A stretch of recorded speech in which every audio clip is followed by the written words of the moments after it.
In Washington, D.C., the City Council enacted emergency legislation on Tuesday prohibiting the use of chokeholds, requiring body camera footage to be made public more quickly and banning the purchase of military-style equipment from the federal government.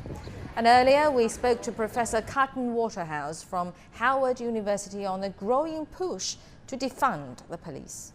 There's a kind of a continuum of different activists' belief about what should happen with regards to policing.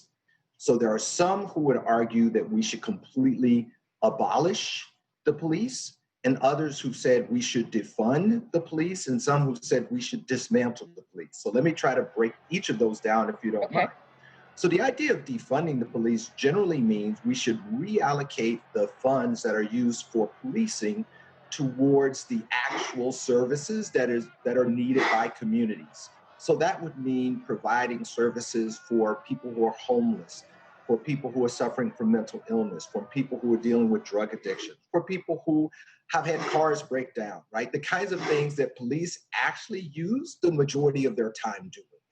And persons who make that advocacy often will argue that we're trying to prevent harms, and sometimes police are actually engaged in contributing to harms rather than actually solving harms.